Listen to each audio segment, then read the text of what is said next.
स्वागत है बच्चों आपके अपने चैनल लर्न पंजाब में। तो आज हम मिलने वाले हैं एक बहुत ही प्यारे और नए दोस्त से। आज हम पढ़ेंगे क्लास 6 इंग्लिश का चैप्टर नंबर 2 जिसका नाम है द फरी फ्रेंड। पता है ये एक बहुत ही मजेदार पोएम है एक छोटे से शरारती पपी के बारे में। हम इस पोएम में देखेंगे कि वो घर में कैसे आता है, क्या क्या मस्तियां करता है और फिर धीरे धीरे कैसे बड़ा हो जाता है। तो चलिए इस खूबसूरत सी पोएम को लाइन बाय लाइन समझते हैं और इसके बाद सारी एक्सरसाइजेज भी सॉल्व करेंगे। रेडी हो जाइए इस मजेदार सफर के लिए। ओके, तो इस प्यारी सी पोएम में डाइव करने से पहले एक छोटा सा लेकिन बहुत इंपॉर्टेंट काम कर लेते हैं। चलो कुछ नए शब्दों से दोस्ती कर लेते हैं। एक्टिविटी 1 में कुछ ऐसे वर्ड्स हैं जो हमें पोएम में मिलेंगे।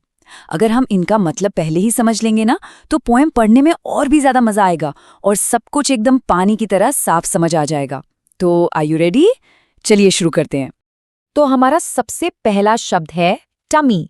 टमी का मतलब होता है पेट। सिंपल, जैसे जब आप अपना फेवरेट खाना मान लो पिज्जा या आइसक्रीम खाते हो तो पेट एकदम फुल हो जाता है ना, तब आप कहते हो माई टमी इज फुल। बस वही है टमी।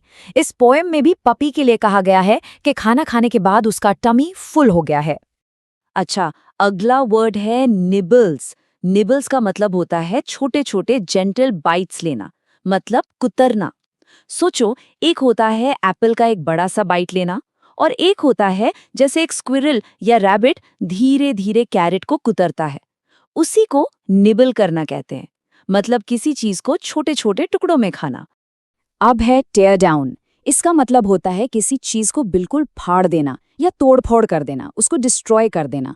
जैसे छोटे पपीज खेलते खेलते अपने सॉफ्ट टॉयज का क्या हाल करते हैं पता है ना, वो उन्हें फाड़ देते हैं। उसी को कहते हैं टेयर डाउन।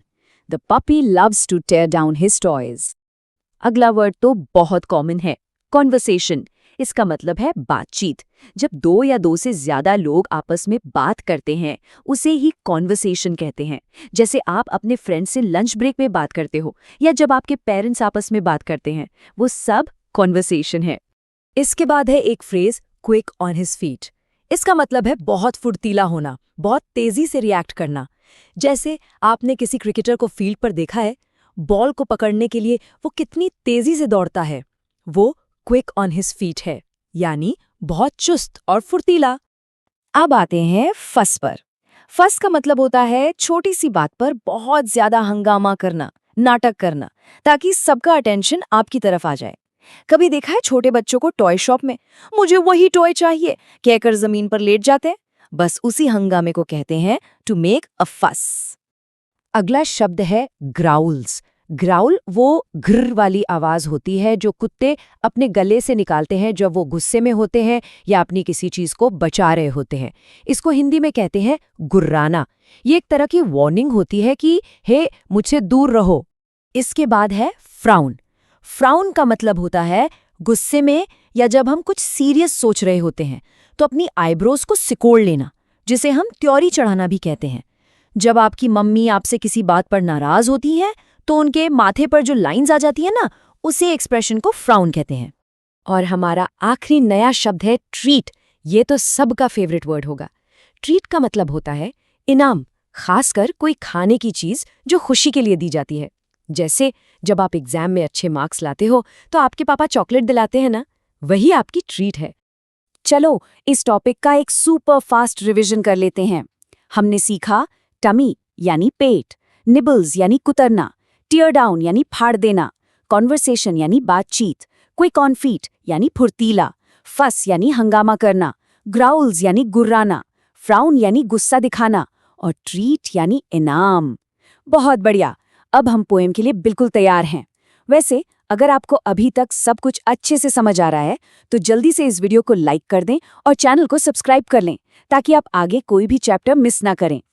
तो अब जब हमने सारे नए शब्दों के मतलब समझ लिए हैं, चलिए अब इस प्यारी सी पोएम को पढ़ते हैं।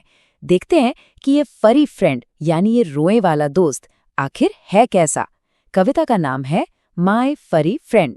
तो कविता शुरू होती है, I brought home a puppy, he looked very happy.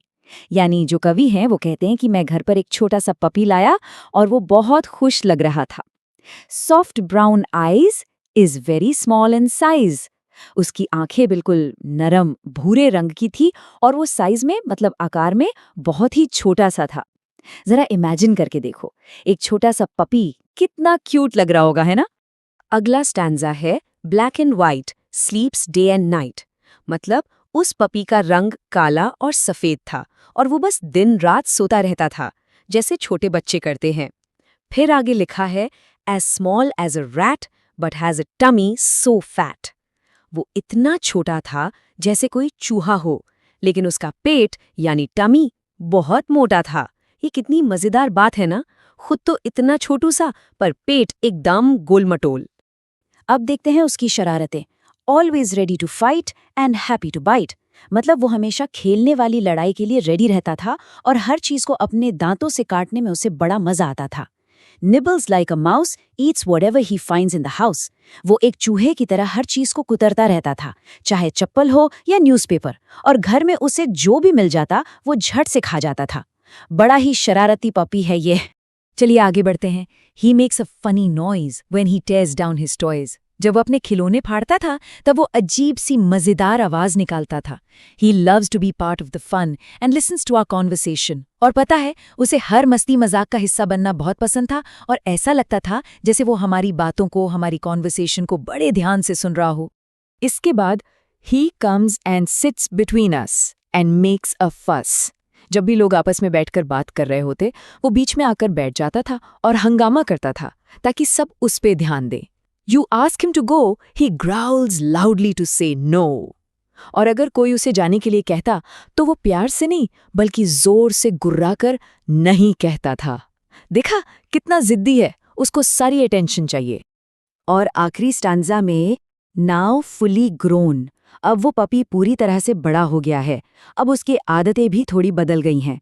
His forehead has a frown. If you touch his food, he spoils his mood. अब जब वो बड़ा हो गया है तो उसके माथे पर त्योरी चढ़ी रहती है। अगर कोई उसके खाने को हाथ लगाए, इससे उसका मूड बिल्कुल खराब हो जाता है। वो अपने खाने को लेकर बहुत पोजेसिव हो गया है। He loves to eat, always hungry for meat. He is quick on his feet when you give him a treat. उसे खाना बहुत पसंद है, हमेशा मीट के लिए भूखा रहता है। लेकिन जैसे ही उसे ट्रीट दी जाती है, वो सारा गुस्सा भूलकर एकदम फुर्तीला हो जाता है। तो चलिए इस पूरी पॉम का एक छोटा सा रिवीजन कर लेते हैं। हमने इस कहानी में क्या देखा? एक छोटा सा खुशमिजाज पपी घर आता है। वो बहुत शरारती है, खेलता है और सब कुछ खा जाता है। उसको हमेशा सबका अटेंशन चाहिए। और जब वो बड़ा हो जाता है तो वो अपने खाने को लेकर थोड़ा सा सीरियस हो जाता है। लेकिन ट्रीट का नाम सुनते ही वो आज भी उसी छोटे पपी की तरह एकदम फुर्तीला और एक्साइटेड हो जाता है। बहुत अच्छा, हमने पोएम को बहुत अच्छे से समझ लिया है। अब टाइम है प्रैक्टिस का। चलिए अब पोस्ट रीडिंग एक्टिविटीज यानी एक्सरसाइजेस को सॉल्व करते हैं। इससे हमें पता चलेगा कि हमने इस फरी फ्रेंड की कहानी से कितना सीखा। Let's begin. तो एक्टिविटी 2 है राइमिंग वर्ड्स के बारे में।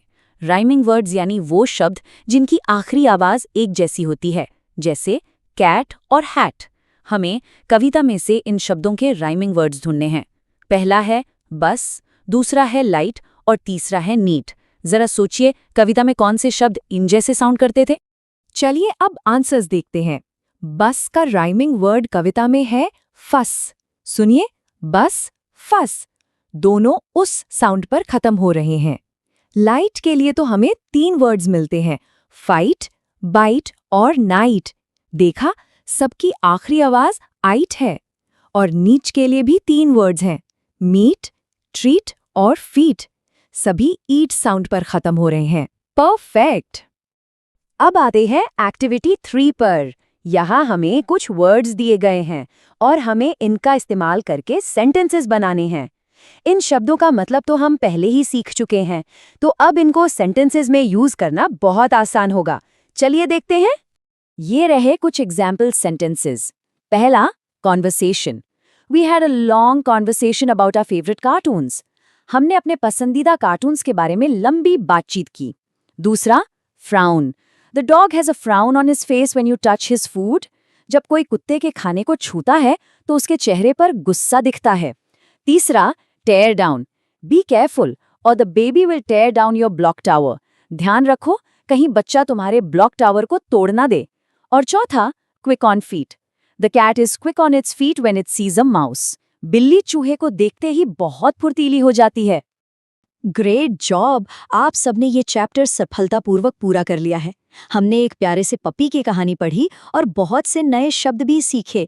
अगर आपको ये अध्याय हेल्पफुल लगा हो तो इस वीडियो को लाइक करें, चैनल लर्न पंजाब को सब्सक्राइब करें और इस वीडियो को अपने दोस्तों के साथ शेयर ज़रूर करें ताकि वो भी इस फरी फ्रेंड से मिल सकें। मिलते हैं अगले चैप्टर में। तब तक कीप लर्निंग,